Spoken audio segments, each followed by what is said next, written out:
Hi, everybody, and welcome to the Bastards YouTube channel. We're trying this for a third take tonight. But, anyways, it's Nick here for the Bastards of Boston Baseball. I'm here to break down the game between the Red Sox and the White Sox.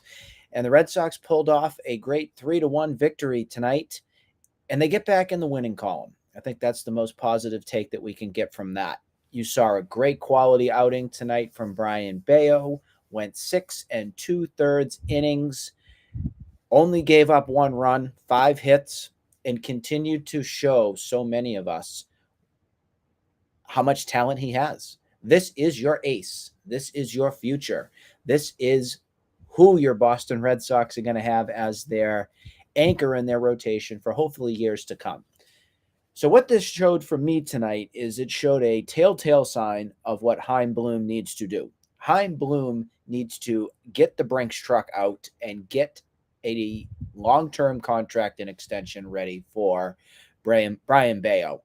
This is a guy you cannot afford to lose. This is a guy you want to build upon and solidify in that rotation to make it such a lethal force of quality. The last homegrown pitcher that really got developed and everything in the Red Sox system that became a stud of sorts was John Lester. And if you can come and get something out of that, out of Brayan Bello, a John Lester-esque pitcher, that would be amazing. That would be amazing. Everybody in here, everybody in Boston would be dancing in the street over that. So you get another great win from that. Outside of that, I do want to talk about who he opposed, and that's Lucas Giolito for the White Sox, and he was equally as impressive. He went 6 innings. He did give up 3 runs, but what happened was the White Sox defense completely let him down. He only allowed one of the runs was earned, but the defense was what ended up happening for the White Sox on giving the Red Sox the opportunity to win this game. So again, it was a 3-1 victory. Giolito, you just saw from him this evening why his name is in trade rumors, why this guy is somebody that a team could be interested in at the trade deadline. Would you mortgage the future or the farm if you're the Red Sox and go and get Giolito? In my opinion, I wouldn't, because he's just a rental. I think you have pretty much still a 500-esque kind of seethering kind of team right now. If they can go on a run and they can get somebody that's of great quality, I think that would be something awesome, that you can have a solid person in that rotation who can get that job done. Lucas Giolito is that guy.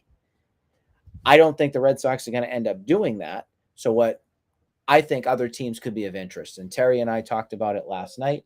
Terry and I talked about how, in my eyes, I think that the Baltimore Orioles could be an awesome pick of a team that could get him. So we'll see what happens with Giolito and everything. I want to shift gears. I want to talk about the lineup. The lineup for the Red Sox tonight, outside of Devers' home run, was just pitiful. 17 strikeouts tonight. Giolito was awesome. I mean, he had 10 Ks right there just by himself from his start. But the bullpen for the White Sox also, the Red Sox couldn't hit. But the big names to mention on the list of issues that I had with the team from tonight, outside of Yoshida, he went 2 for 4. Devers went 1 for 4 with the home run. He's boom or bust right now.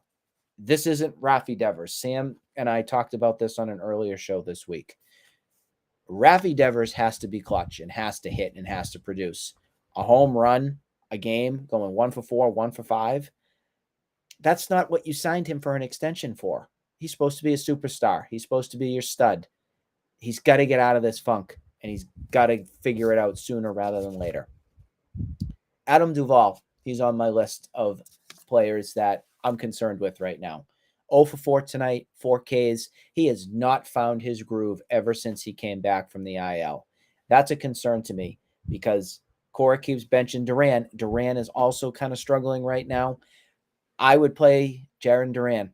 I would absolutely put him into that lineup, because when he gets on base, he's a wrecking ball. And what you saw a little bit of tonight too, David Hamilton. I mean, he's at shortstop. His speed is a game changer. If you could put Hamilton and Duran, kind of a pair of sorts, if they can get on base, that's going to be great quality. If they can get on base and get and steal bases and find ways of scoring runs. That's what you need. The other players that also were not that great for this evening: Connor Wong, 0 for 4, 4 Ks. Christian Arroyo also with 3 Ks. Again, 17 strikeouts tonight. That can't happen. Can't happen if you're going to be a contender. Can't happen. Got to figure out a way to get going. Probables for tomorrow. You have James Paxton going up against Lance Lynn. Lance Lynn has struggled quite a bit this season. He's 4-8. James Paxton's 3-1. Came off another quality start against the Minnesota Twins, his last start out.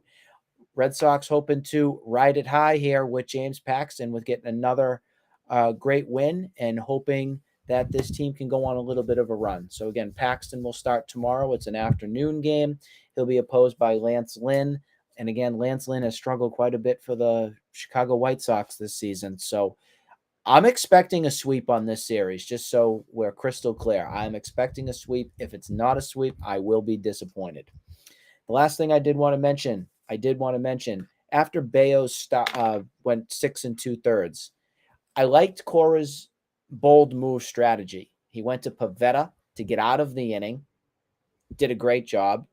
This is a rested bullpen because you really didn't have your quality arms, so-called, throwing in yesterday's game. So this was a chance to put some of your horses into the game that were rested from the pen.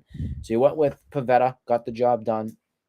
Chris Martin, super happy about what he's done for this season, especially since he's come back from the IL. He's been nothing but lockdown 8th inning guy, just exactly what you wanted when you signed him this offseason.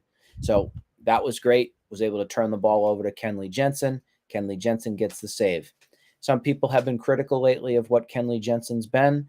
I have to tell you, it's just nice having somebody back out in that bullpen who can get the job done. We haven't had a legit closer since Craig Kimbrell. This was great. It's still great having somebody that has a proven track record of getting the job done. Over 400 saves. Get that ball to Kenley Jensen 9 times out of 10, you're going to get that save. And that's exactly what happened this evening. We look forward to tomorrow's game. Again, that's going to be James Paxton versus Lance Lynn. It's going to be tomorrow's game is a 4:10 start for the Red Sox. Again, they're out in Chicago. We will see you again real soon. We hope you all have a great rest of your night. Again, this is Nick for the Bastards of Boston. You can check me out on Twitter at FaceTheFacts15. Have a great night.